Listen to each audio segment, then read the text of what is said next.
Yeah, and we predicted this. We predicted that this was going to be the first. This was the first one available, and then now it's also going to be the first one that we're playing in. Trap versus RagnaroK, a PvZ. Unfortunately, a best of 3 coming out here, but you know what? It's gonna be a pretty good one.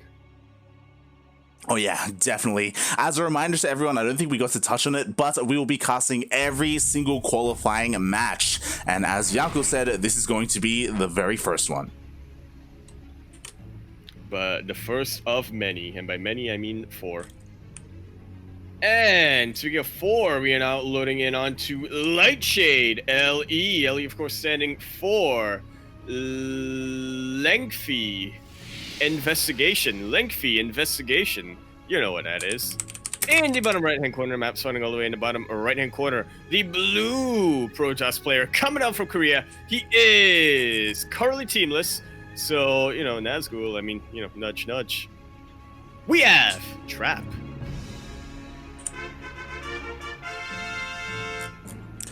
And spawning in the top left-hand corner of Lightshade LE. Oh, going for a pool first, we have the South Korean Zerg player, the Red Zerg, representing Team Alpha X. It is RagnaroK.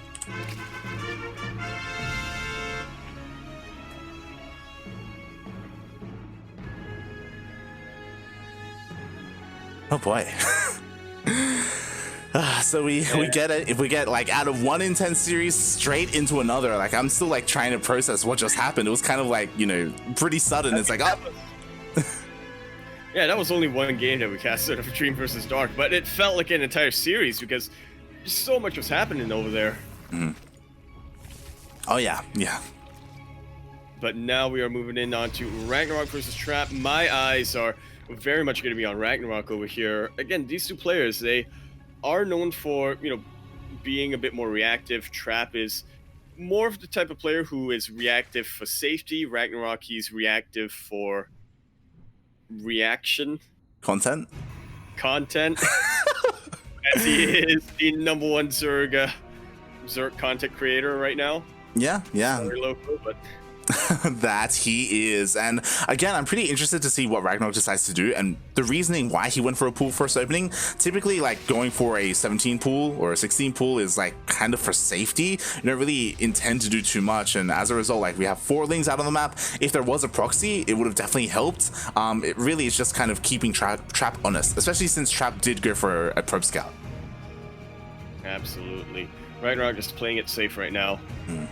Whilst not sacrificing too much for his economy. Already going for the 3rd base, so yeah, this lines up about the same time as you normally would. Yeah, and this base that's being taken is a little bit telling. It's, you know, it's typically a little bit more aggressive, so we could be seeing some roach play coming out from RagnaroK. We definitely could, but could also be that it could also just be because he would rather be more aggressive. That's exactly what you said. You know what? You raise a good point, sir, but here's my rebuttal. Could be aggressive. Yeah. I mean, you're not wrong. He could be aggressive. No, what I meant was, it's also a little bit more snug. The words were just not coming to my brain, but yeah, that base is a little bit more snug. It is on the low ground here for Zerg, but get some good creep over there, and it doesn't take too much for the lings to start to come in. It's also a little bit more open than the other 3rd base location, so, you know, getting surrounds is... You have more opportunity to get surrounds here as a Zerg player. Yeah, you could also argue that, like, because RagnaroK is known to have the biggest brain in South Korea, like not just in StarCraft but in general.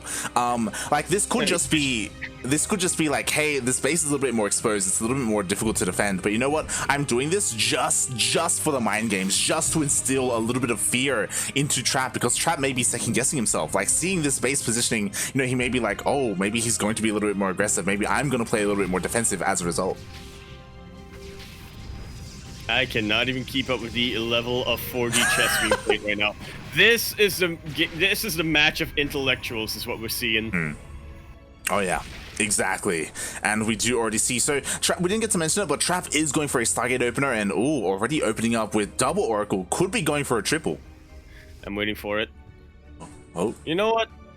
I'm gonna say Mass Oracle. We saw it last night. Let's see it again. I wouldn't go that far when he went for a Twilight Council after the Stargate. Yeah, not quite. But he does, just chill with 2 Oracles. With this, he will be able to dive in, ignore a couple of Spore Shots. And he's definitely looking to do so, but can he ignore Spore Shots and Queen Shots at the same time? The answer is he's not feeling confident in doing that. Oh. So Trap right now just looking around, seeing if there is an opening literally anywhere. Looks like he's job hunting. Oh, yeah, and he does end up getting a couple of transferring drones. Oh my god, 1 shot away!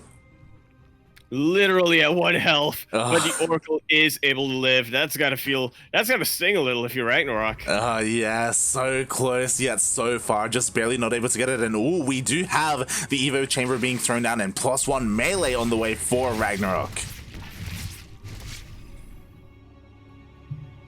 Indeed, it is interesting. So RagnaroK is gonna be focusing much more on a Ling Bane composition for now. I feel like I haven't seen this in ZVP for quite some time. It's usually you're in ZVP, you're looking at more of, say, Roach Ravagers, right? Or Hydras into Lurkers, or sometimes Mutas into Hive. Yeah, and honestly, even though RagnaroK hasn't scouted the main base at all, this composition that he's going to be going for, like Ling Bane, it does fairly well against +2, Blink Stalker composition that Trap is going to be going for. Yeah, the thing that does worry me, though, that's a decent amount of sentries that Trap already has. Yeah, Throw exactly. down a couple more. Hydra Ling Bane in ZVP. I feel like I haven't seen this in... Man. I haven't seen this in a week. In a week? Yeah. Yeah, I mean, typically, when it comes to the late game, Hydra, Lurker, Viper is what we see, but going Ling Bane to get into Hydras, or to get into that end game composition is pretty interesting from RagnaroK. Again, I feel like a lot of that is because, we've seen so much heavy Stargate play composition. We see a lot more straight into Hydras to kind of counter that, in this matchup. So yeah, kind of interesting from RagnaroK. Yeah, he is going to be this dedicated, trying to find a bit of an opening here. The army not quite in position, but here come the reinforcements. Oh, immediately getting a bit of surround, but Trap ready with that hot pickup. RagnaroK not going to be getting too much damage done anywhere here. He doesn't get too much damage done, but he did force the army back home for RagnaroK, so he delayed his push a little bit, giving RagnaroK some time to get these Banelings ready, but was it enough time? The Hydras are slowly coming out, and he desperately needs them to hold here. But he does not have them as of yet. Oh! Really wants to have that in there. Gets the Zealot here. And with that, all these warping and reinforcements are going to get surrounded, even keeping that Baneling back just in case he needs it. Centrifugal Hook's not quite done for RagnaroK, so he may want to buy himself a little bit more time here. Yeah, that he does. Meanwhile, bear in mind, these are +1 Lings. They're going to be able to take out all the units here. They want to take out 6 drones as well, but as a result, he didn't have them at home to defend. He did lose his 4th. That's going to be the first time I see Brootlings get stasis. Yeah, it's something that you don't typically see. All right, you know what? We're getting a lot of many different things being thrown out here.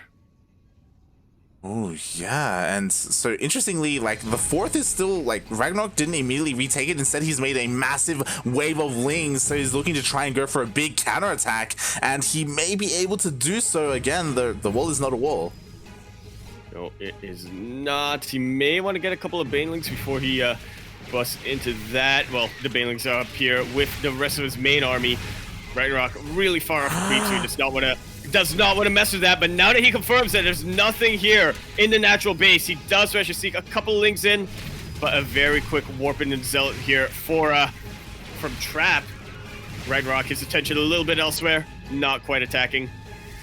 Yeah, once again, forcing Trap to be at home, defending on 3 bases. Meanwhile, the 4th is trying to be retaken. We do have that Lurker Den and the Infestation Pit on the way at the same time. So RagnaroK, he does want to get into those Lurkers, does want to get into those Vipers. And at the same time, the Lings, Banelings waddled into the main. Well, it could have been Banelings, or it could have been Lings who decided to die. That decided to perfectly, die, but also perfectly take off just enough health on that amount of probes. Yeah, it was probably Banelings. All right, RagnaroK continuing to go for these pressure for these pressure plays, trying to go for even more run-bys, but Trap already prepared. But, I mean, I'm looking at the end-game compositions right now, or I guess not end-game, but late-game compositions for both of these players. And Trap, he is at an advantage. He's already got his Colossus out. RagnaroK still a little ways off before getting his Lurkers, before even getting his upgrades for his Lurkers. Yeah. I'm honestly surprised that Trap is going for this Colossus style. Like, this is his AoE of choice at the moment. You know, he wants to go Colossus against the Lurkers and the Hydras, instead of going for something like Disruptors or Storm, like High Templar. Yeah, it's definitely not as effective. It doesn't really have much zoning potential. It can do a lot against these Ling Bane, but it really depends. He is pushing out right now. Right before RagnaroK really can get his defenses up. Thermal Lance Colossus, they actually do outrange Lurkers before they get those Seismic Spines. That they do. What's a little bit concerning is that there is only one Colossus with this army. There are two, but they are at home just kind of chilling at the moment. Not really a part of the army control group. Trap is really worried about a Ling run by going that way. He's got the Stasis Ward there. He's keeping the Colossus back. I was about to say, like, what's this going to do against a Ling run by? Like, Lings, they want to surround it, but oh, never mind. They do just completely annihilate all of those Lings, and now they're going to be joining up with the rest of the army. They're going to be putting a lot of pressure down here on the Red Zerg player. Lurker's trying to get into position, but again, RagnaroK, he is still quite a ways off before getting all of those upgrades and all those units that he wants. Try to come into the flank here with the Lurkers. A couple of them actually do manage to get some volleys off, but it is not enough. The Ling Bane completely annihilated over here, and the Colossus stands strong.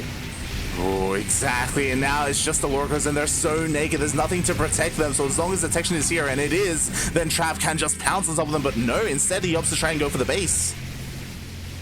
Yeah, I can't really blame him there. Just trying to, get some kind of value instead of risking too much damage by taking out these Lurkers.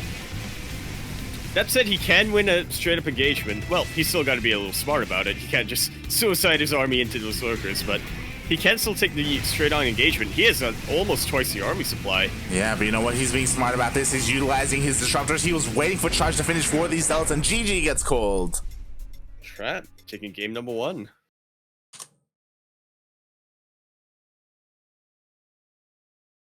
And GG. And I do just want to confirm that it was game number 1. No, never mind. That was game number 2. It looks like we are tied up. They started before us. Yeah. Unfortunately, it seems like they did start the series without us. So in the end, we have all come together. So all the casters are unified. So we did miss game number 1. But now this is going to be the ace match. Okay. So RagnaroK actually taking that first game. Interesting. Yeah, RagnaroK really on form today. Yeah. But more importantly, we need to make sure we get all the casters in here. Like, just because I know these guys can be a little bit trigger happy, so we need to make sure no one gets left out. We'll try to avoid that from happening. Yeah, no promises, but we'll try. Yeah, generally, we do. Definitely. Oh my god, that's the second time. I feel so bad for them, but unfortunately, Hope from Alpha X, he hasn't been able to get into this, and he's been waiting. Oh. Yeah. That's a little unfortunate. And the thing is, he's also, most of our non-qualifying matches are getting done. So he's still going to be waiting a while for the rest of the qualifiers. Yeah. To be fair, like, it's just this game, and then we can all meet up again, hopefully. Yeah. That's a pretty good prospect. But speaking of prospects, oh my god, there's so many people. I need to control one. We are now on Jagannatha LE. We're in the top right-hand corner map, starting all the way in the top right-hand corner. The blue Protoss player coming down from South Korea. He is going to be representing himself as he is currently teamless. Although, I mean, it would be nice if, some teams, Team Liquid, picked him up. We have Trap. And spawning in the bottom left-hand corner of Jagannath LE, we have the South Korean Zerg player, the Red Zerg, representing Team Alpha X. It is RagnaroK.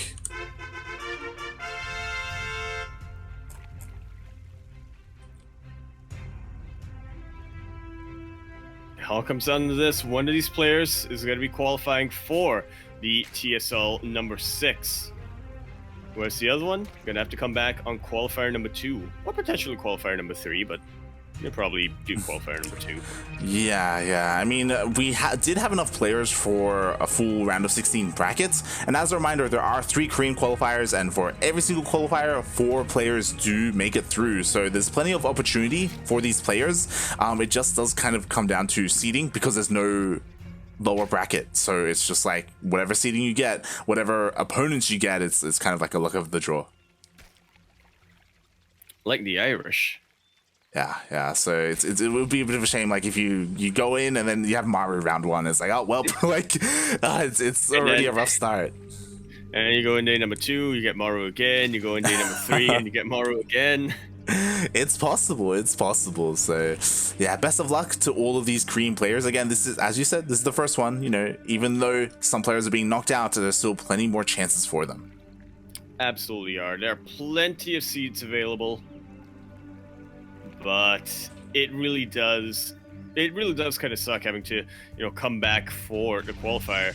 Of course, Super Tournament is going to be starting tomorrow, so I'm sure a lot of these players, they would rather get their qualifiers out of the way and then just really focus on that, so they don't have to worry about playing in 2 separate kind of things for a while anyway. Yeah, exactly. So it just takes a bunch of like stress, a load off your shoulders, so you can kind of focus on the games in front of you. And as a reminder, that is also why tomorrow there is a day off for the TSL qualifiers, so as to not clash with Super Tournament. So that's pretty smart. Yeah, shout out to like Team Liquid for making sure that their scheduling is on point. Thanks, that's cool. Yeah. Wait, it's probably actually TLO who's it's probably Foe of all people. Yeah. But maybe TLO, right? Because he does have like a more of a managerial position now. Oh wait, no, that's with Shopify. That's it. Not. That's with Shopify. But Shopify is the one who's also sponsoring TSL6. So true. I imagine. Yeah, there we go. Meanwhile, we did have a Stargate opener coming out from Trap. This time, instead of going for an Oracle first, he is going for that Void Ray. Yeah, much more standard coming out here from Trap. This is a bit more of a versatile opening. The Adepts immediately getting taken out. Wow. Not even the shade could save him there.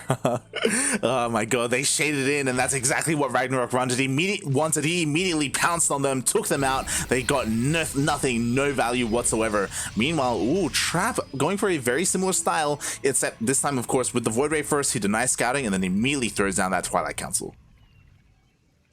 Yeah, so not going to be sticking with the Stargate for too long. Just getting the Oracle to first off get some damage done, but second off, get some utility, maybe some stasis wards or revelations if he needs them. Instead, going to be focusing much more on a gateway focused army. Glaives are coming out here from Trap. Yeah, I believe we saw. Yeah, I believe we saw Zest do a variation of this yesterday, where he went for Stargate first into Glaive Adepts. Yeah, we see this popping up every now and then. It's not quite the same as the the older school Adept printer. Oh, if you're not really dedicating too much here, the Void Rays starting to get real low. But manages to make it out of there.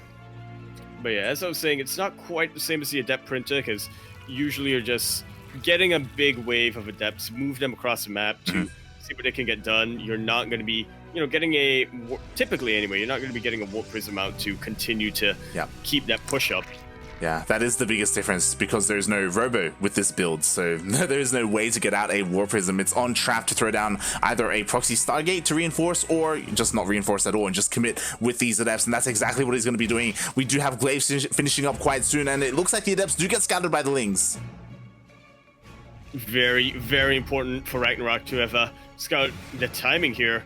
So he is already getting prepared. Doesn't have any, spine crawlers out or anything, but he has a decent number of roaches and a decent number of lings out. See if he can get some really good positioning on top of these Adepts. Yeah, we'll see. There are a lot of them.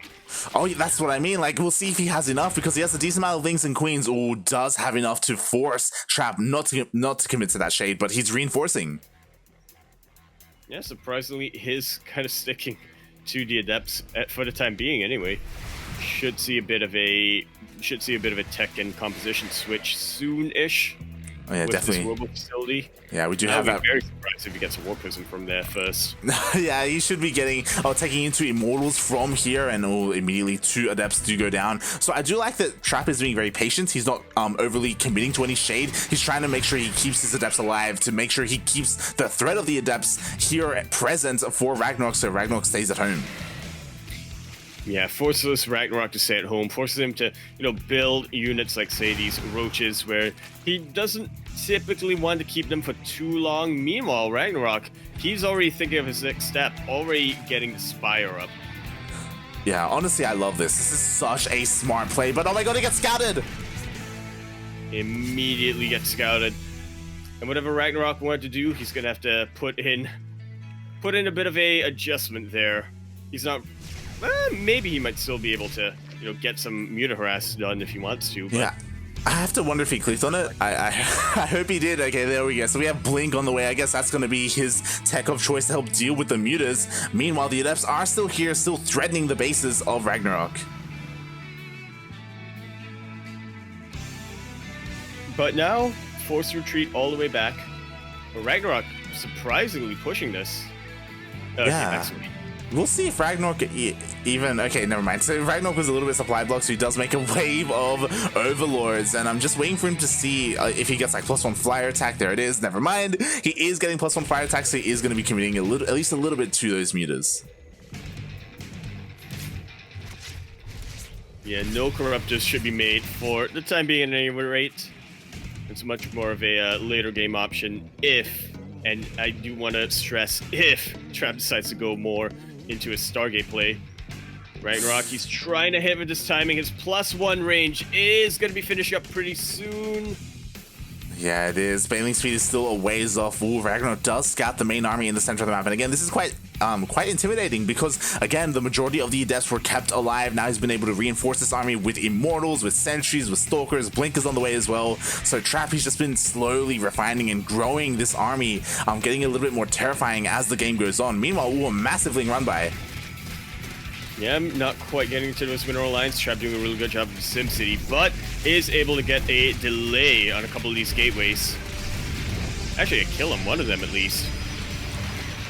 Oh yeah. And you really don't want to underestimate the Adepts here. I mean, when you have that many of them alive, it just becomes that much harder for the Zerg player to get us around to the Lings that they typically want to do.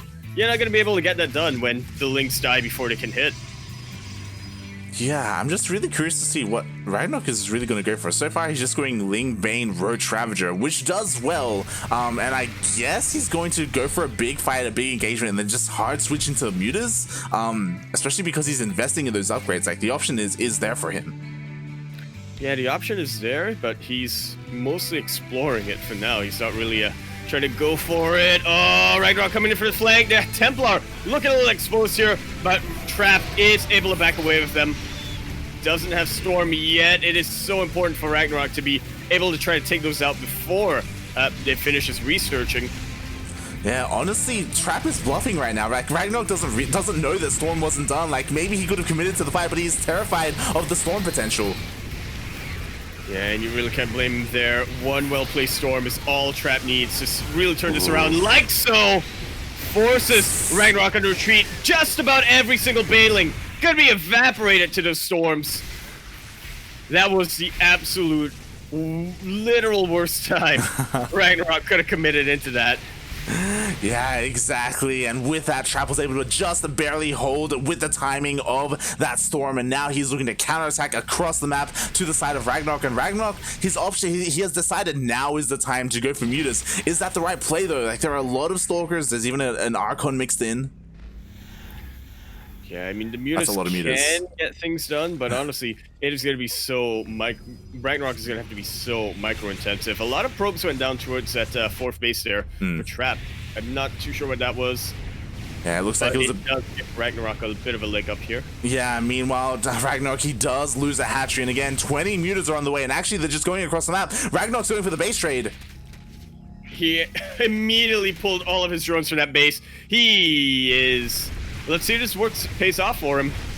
Yeah, exactly. Bearing in mind that a lot of workers already went down for traps, so if RagnaroK is on point, he should be able to snipe every single worker before they evacuate and leave this side of the map. Meanwhile, RagnaroK, he has his own workers here. He's throwing down hatcheries. Yeah, and I do like the positioning here.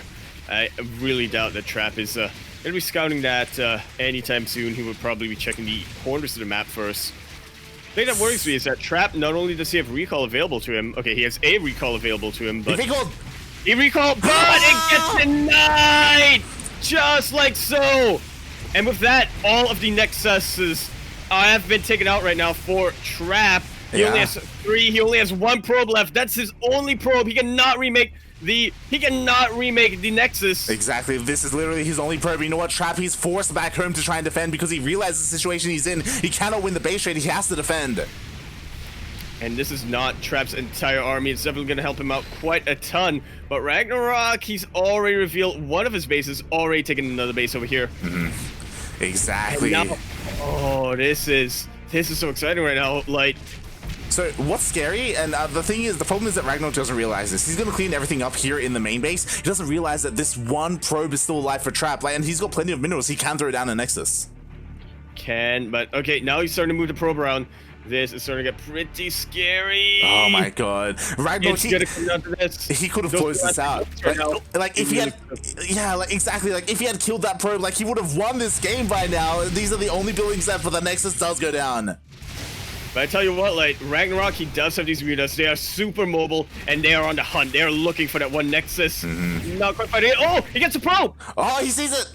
And now he sees the base! Trap, he needs to put everything he's got into going back to that base, but his army is so far away! This is it! RagnaroK is gonna qualify! GG! Go for it!